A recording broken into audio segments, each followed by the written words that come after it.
Assalamualaikum warahmatullahi wabarakatuh. Halo teman-teman, perkenalkan nama saya Zaimatul Hasanah. Saya dari Kabupaten Tuban, dari program studi Kimia Fakultas Sains dan Teknologi UIN Maulana Malik Ibrahim Malang, angkatan 2021. Izinkan saya untuk menjelaskan sedikit tentang apa sih COVID-19 itu yang sedang mewabah di negara kita tercinta ini. Langsung saja.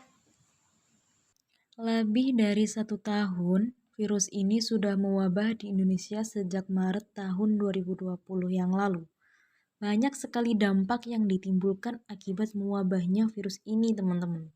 Salah satunya adalah perekonomian negara yang tidak karuan karena hutang ke negara lain membengkak. Bermula dari negara Cina, virus ini terus menyebar dari satu negara ke negara lainnya. Nah teman-teman, pemerintah setempat ini sudah berupaya semaksimal mungkin untuk mencegah penyebaran virus corona ini.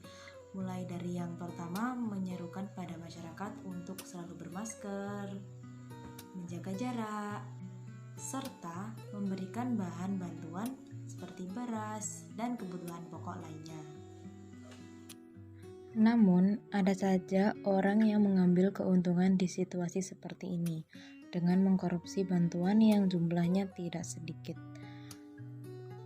Menurut saya ini sangat keterlaluan sekali karena banyak pekerjaan yang sulit didapatkan di waktu yang seperti ini, apalagi malah mereka orang-orang di atas malah mengkorupsi bantuan tersebut untuk rakyat kecil.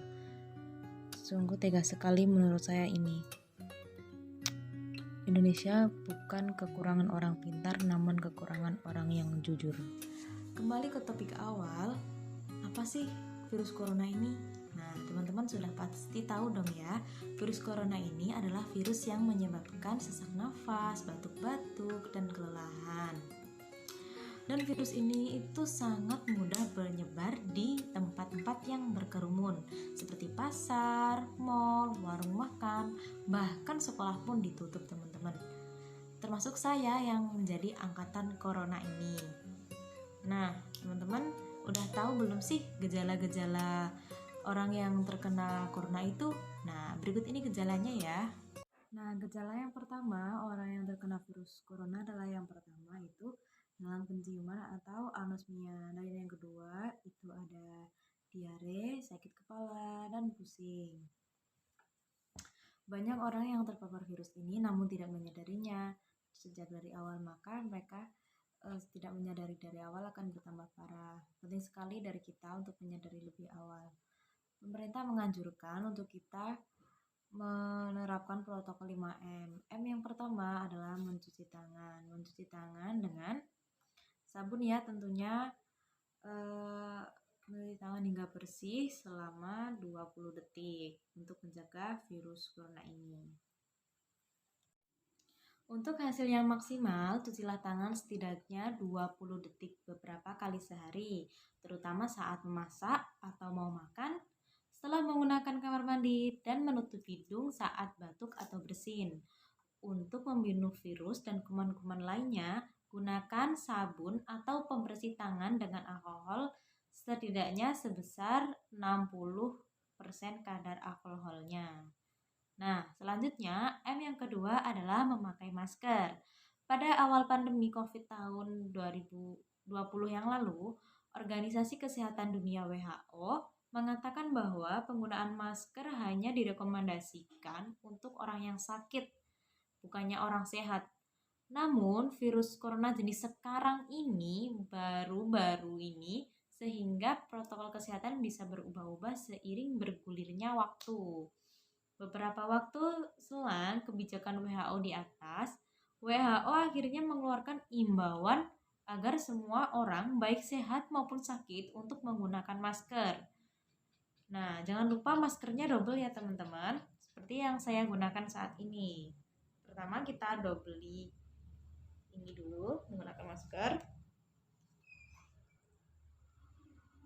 Yang kedua, menggunakan masker ini double.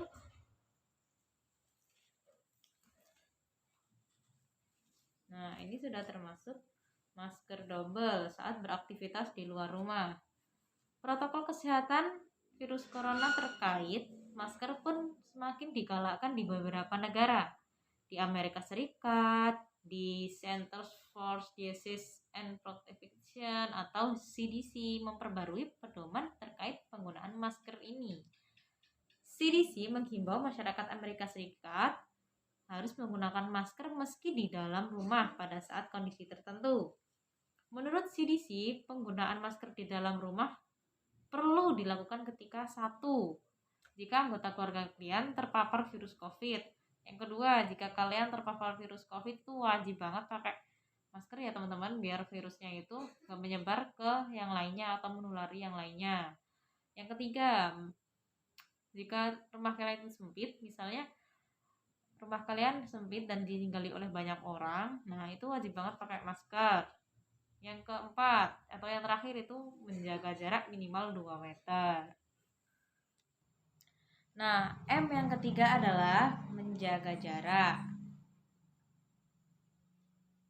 Protokol kesehatan lainnya yang perlu kita patuhi adalah menjaga jarak. Jangan sampai kita berkerumun, karena berkerumun itu virus sangat mudah menyebar ke orang satu ke orang yang lainnya.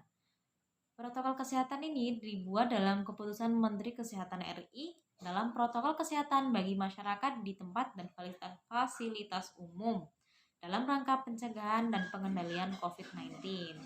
Di sana disebutkan menjaga jarak minimal 1 meter sampai 2 meter dengan orang lain untuk menghindari terkena droplets dari orang yang berbicara, batuk, dan bersin, serta menghindari kerumunan, keramaian, atau berdesak-desakan. Jika tidak memungkinkan untuk melakukan jaga jarak, maka dapat dilakukan berbagai rekayasa administrasi dan teknis lainnya. Rekayasa administrasi dapat berupa pembatasan jumlah orang, pengaturan jadwal, dan lain sebagainya. Sedangkan rekayasa teknis antara lain dapat berupa pembuatan partisi, pengaturan jalur masuk dan jalur keluar, dan lain sebagainya. Intinya kita bisa meminimalisir bagaimana virus tersebut tidak menyebar. Jika tidak kita yang mencegahnya, siapa lagi? Dan M yang keempat adalah menjauhi kerumunan. Selain 3 hal yang baru saya sebutkan tadi, menjauhi kerumunan merupakan protokol kesehatan yang juga harus dilakukan. Menurut Kemenkes RI, masyarakat diminta untuk menjauhi kerumunan saat berada di luar rumah. Ingat ya teman-teman, semakin sering kita bertemu orang lain di luar, semakin tinggi juga risiko kita terpapar COVID-19. Maka, oleh sebab itu, hindari tempat-tempat yang banyak orang, terutama bila sedang sakit atau berusia 60 tahun atau lansia. Karena menurut riset, lansia itu dan pengidap penyakit kronis lebih tinggi terserang virus corona. Cintai orang di sekitar kita dengan tidak menyebarkan virus ke mereka. Yang kelima adalah mengurangi mobilitas. Penyebab virus ini berada di mana saja. Jadi semakin banyak dirimu menghabiskan waktu di luar rumah, maka virus ini juga semakin mudah masuk ke tubuh kita. Tetaplah berada di dalam rumah jika tidak ada keperluan yang mendesak. Menurut Kemenkes, meski sehat tidak ada gejala penyakit, belum tentu diri kita pulang ke rumah dengan keadaan yang masih sama atau bersih dari virus. Pasalnya, virus corona ini dapat menyebar dan menginfeksi seseorang dengan cepat. Yuk terapkan protokol kesehatan 5M untuk mencegah penularan dan penyebaran virus corona di Indonesia. Selain itu, jangan lupa untuk selalu meningkatkan sistem kekebalan tubuh agar terhindar dari COVID-19.